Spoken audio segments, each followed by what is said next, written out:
The EU has agreed on a plan for transferring excess profits of the Russian assets to Ukraine. The Finnish minister welcomed the agreement, but stressed that this is not enough. According to him, it is necessary to increase support for Ukraine as a whole. We are happy that there is an agreement on using the proceedings of the frozen assets, but of course we should continue the discussions. We should try to find ways to use the frozen assets themselves.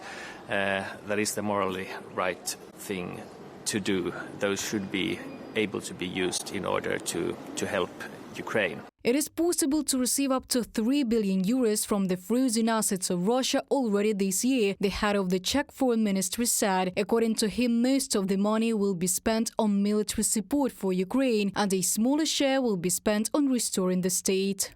We have approved in the EU using revenues from Russia's central bank frozen assets to help Ukraine. Up to 3 billion euros only this year. 90% goes for Ukraine's military. Russia must pay for its war damages. Jan Lipovsky, Minister of Foreign Affairs of the Czech Republic, on X social network. At the beginning of 2022, from the beginning of the war, when assets were frozen, it was at least $3 billion, the minimum estimate. The minimum estimate for 2023 is also $3 billion. That is, in principle, we are talking about $6 billion for all these assets in the minimum estimate for 2 years of the war. And we are already in the third year of it.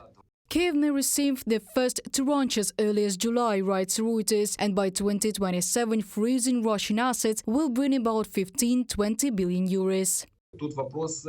The thing is that now there is great motivation on the part of the Europeans, because the war is long, the game is long, which means it is necessary to look for means. Why not use the funds that were earned from these gold and foreign exchange assets? Moreover, it seems that the Federation itself, represented by the Central Bank of Russia, has long said goodbye to them. A more ambitious plan to use future income from frozen Russian assets is being promoted by the United States. It consists of mobilizing the money and providing it to Ukraine as a loan, the interest on which will be paid on the annual profit from the frozen assets of Russia. We are talking about $50 billion. As Bloomberg writes, Germany is ready to support Washington's proposal. Berlin's consent could be decisive in the matter of receiving a new aid package for Ukraine. US and EU officials say momentum is gathering behind the US proposal, which is expected to dominate talks between finance ministers and central bank governors from the group of 7 nations gathering in Stresa, Italy, for their annual meeting starting Thursday, May 23rd. From the publication by Bloomberg Agency.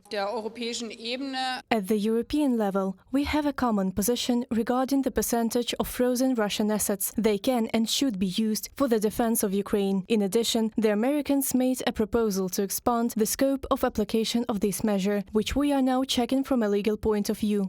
After the beginning of Russia's full-scale war against Ukraine, the EU and the United States blocked the assets of the Bank of the Russian Federation in the amount of about 260 billion euros. More than 2/3 of this amount is frozen in the European Union. In particular, the Belgian clearinghouse Euroclear holds about 191 billion euros. Reported by Diana Kolesnik, Nikita Skoblikov, UATV News.